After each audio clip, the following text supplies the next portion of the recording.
So sticking out there overhead the window and up overhead the door is called the murder hull. So that's a defence feature in all castles. So if somebody's climbing up the wall or outside the door, they could dump down burning logs, stone or boiling water at them.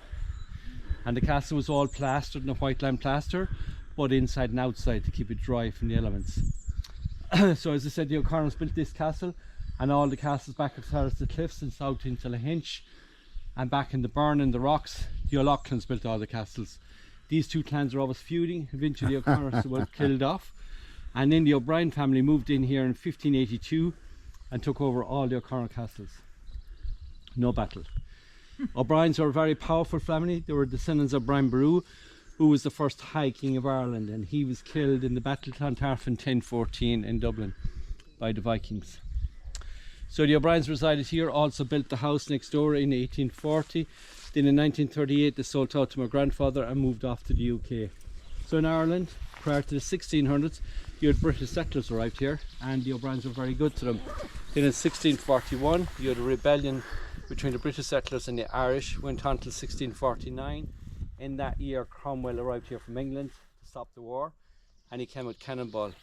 So he started knocking all the castles around Ireland, fighting all the clans. When he arrived this year, the O'Briens pleaded they should be spared all their castles because of their work with the British settlers.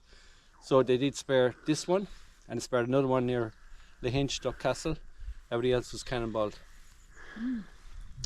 So that's why it's in pretty good shape. We'll have a look inside it now.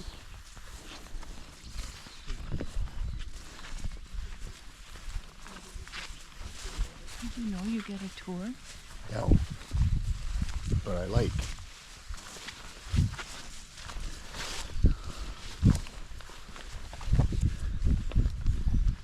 So if you look up there, you'll see the murder hull just above us. And this big stone here is here for a reason. They couldn't run at the door with a battering ram, so it's protection. Ah. We'll move inside.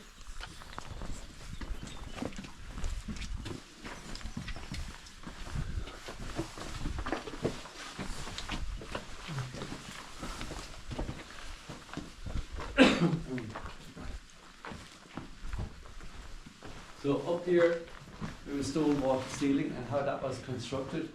You see the three stones here each side. They were used as a support to build the timber arch.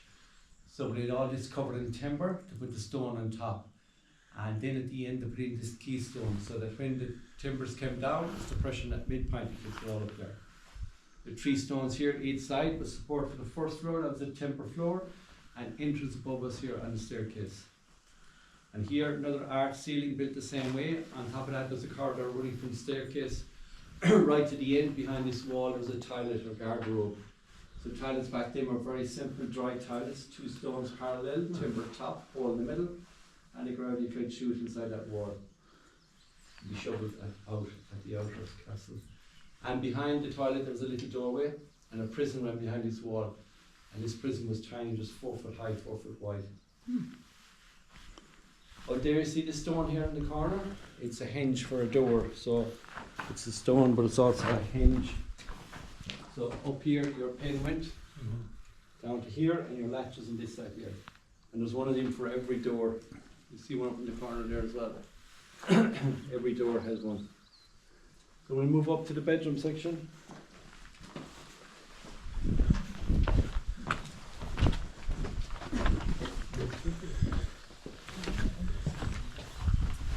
Where are you from?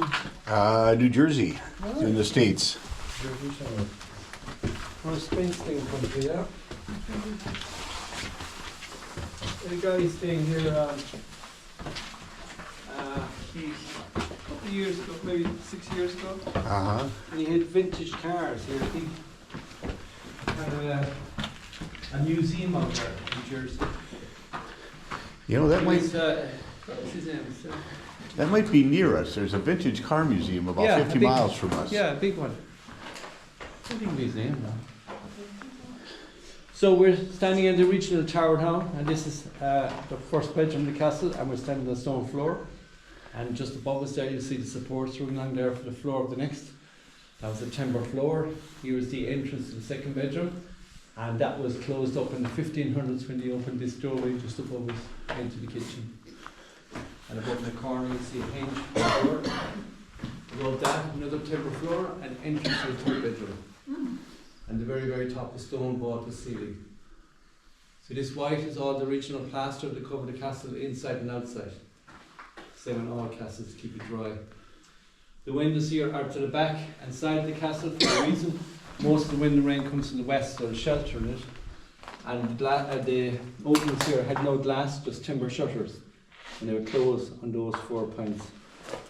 Here were the storage areas, they didn't have much storage up there as well. Built-in water. So no fireplace in the original tower. They all came later in the 1500s, so they were cooked outside originally. So we'll move up now, and as we're going out the door, to your left is the entrance to the toilet and the prison has fallen through, so we keep going to the...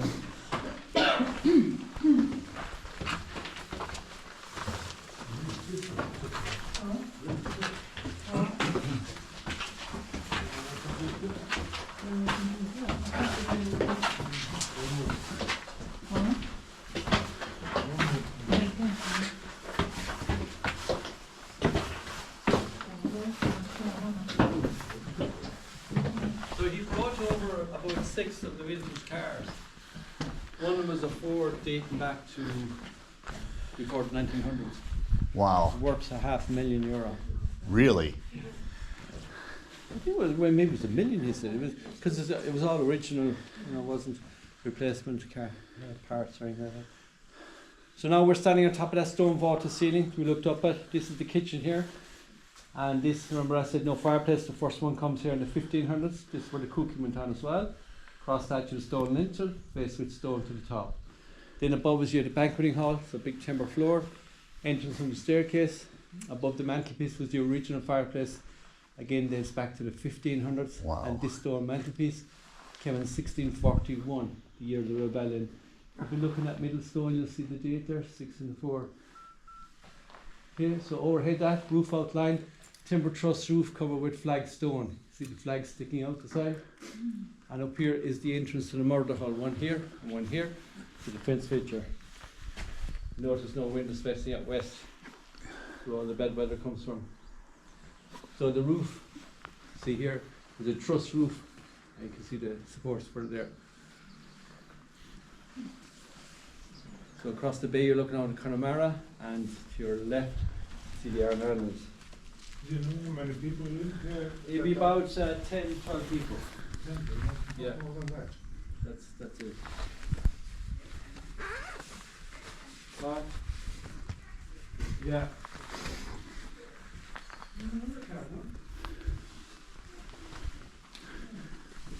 Cool or what?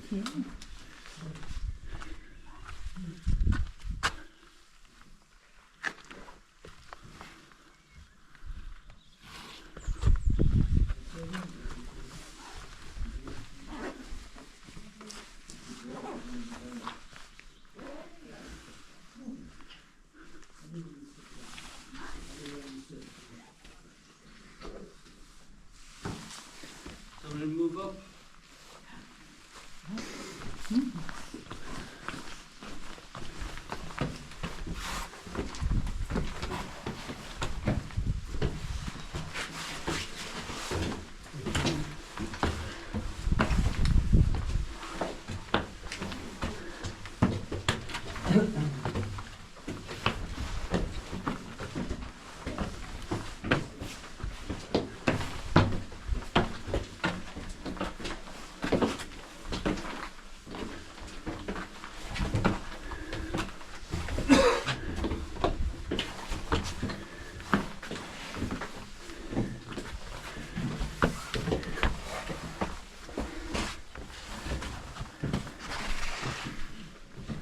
I think I came to the wrong place here. Oh, don't follow you. Keep going. Yep, you did.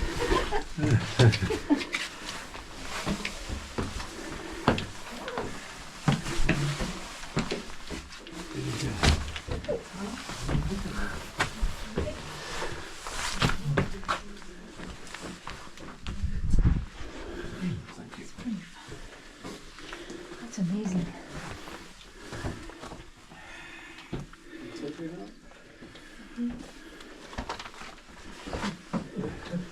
So now we're standing on top of that stone vaulted ceiling. We look up at the bedroom section.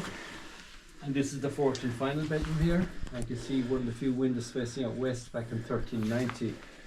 But in the 1500s, when they built next door, they closed that. Brought the chimney flue up along, a new fireplace came. This doorway here was the original doorway, but in the 1500s they closed it up, moved it to here. So this is the 1500 back design. You can see how small the people were 5 foot high.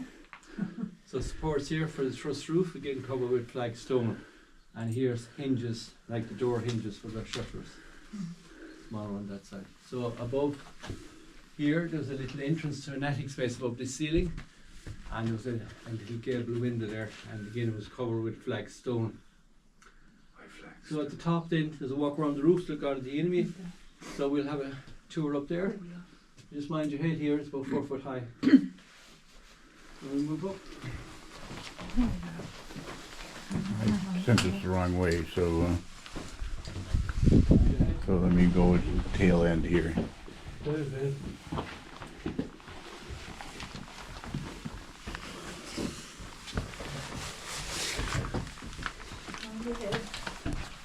Yeah.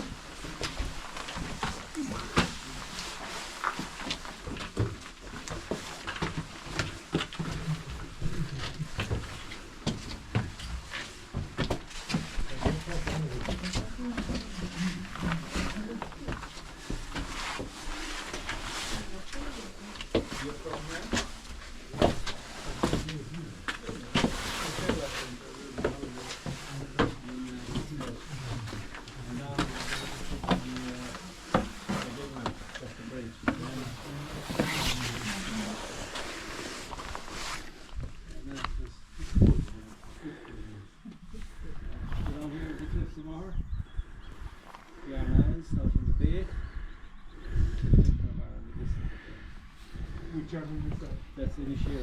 The middle one is mad and the small for that. So you go from Doolin out there. And there's lots to do back in the burn. You have Dolmens, Ringforts, Perfumery, Cockmore Abbey. So Dolmens, 4000 BC, pretty old. Very cool. So what part of Sweden from? Sorry? What part of Sweden? Stockholm. Oh yeah, we were going to go to Stockholm. We thought it was too far because we flew into Denmark. We stayed in Denmark in Copenhagen, and we thought it was too far to go on the